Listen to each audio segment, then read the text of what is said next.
Alam nyo ba mga lalabs na ang luya at kalamansi ay mabisang pangpapayat?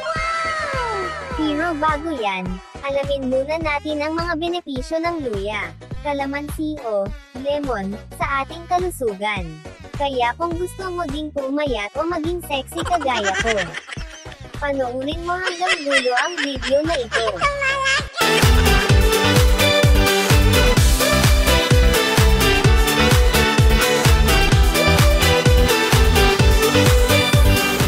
Saan man sa daigdig, kagandahay pagsigawan.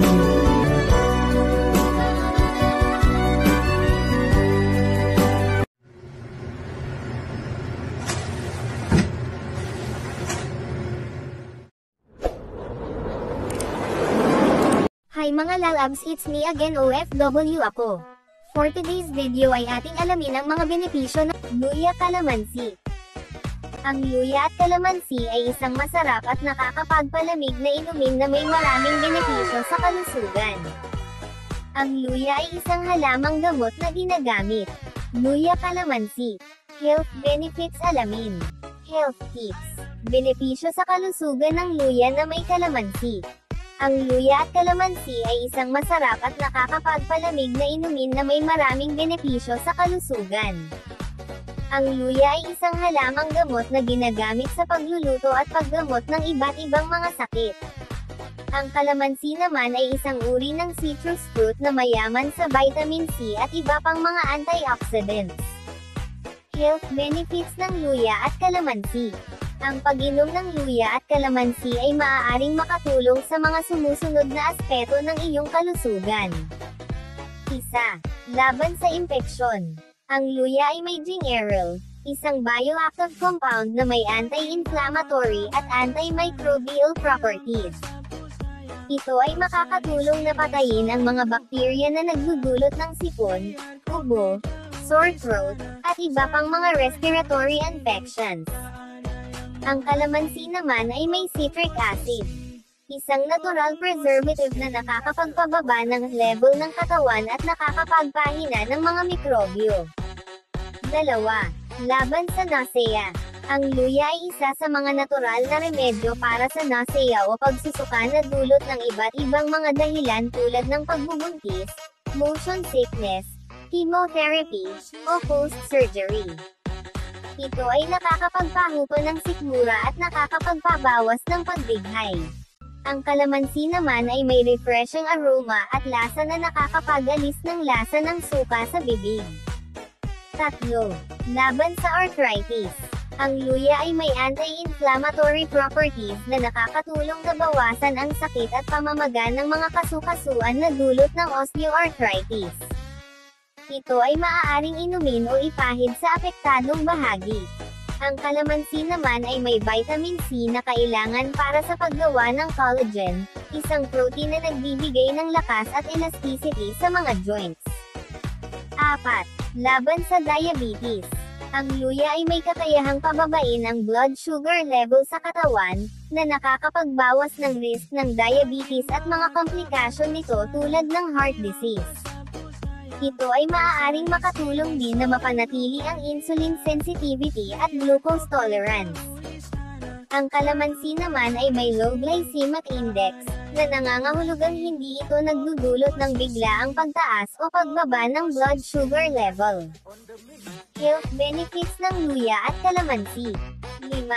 Laban sa ulcer.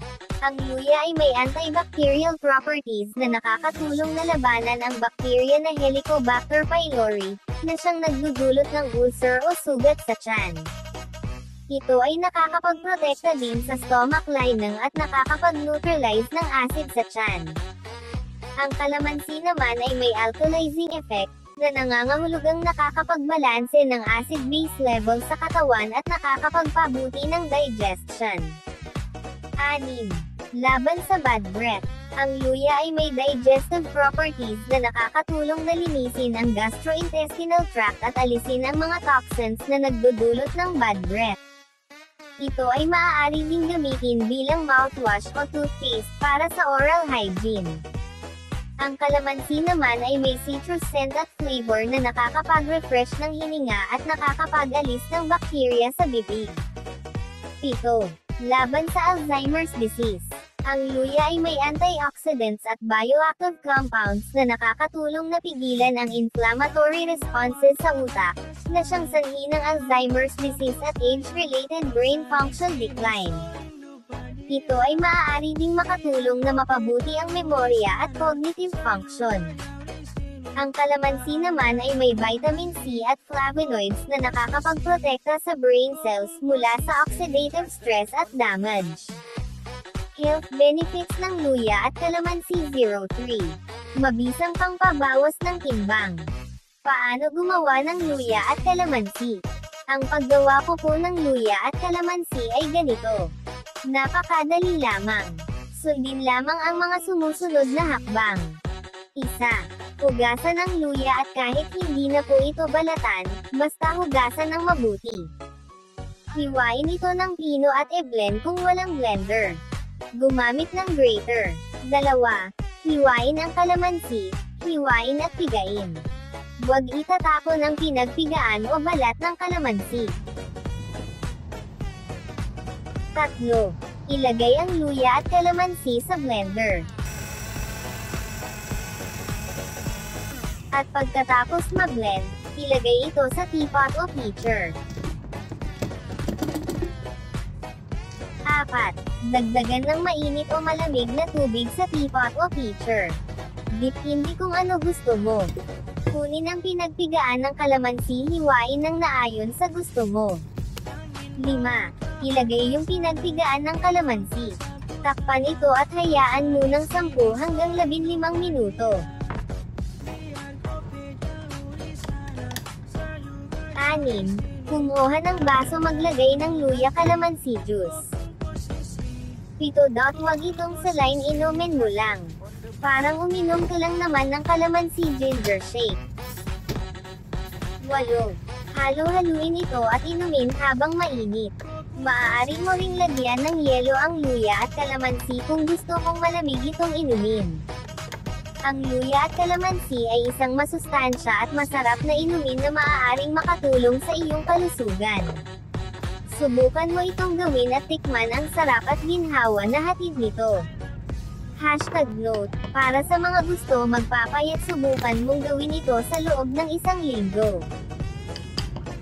Magugulat ka sa resulta. Subukan mo lang, wala naman mawawala.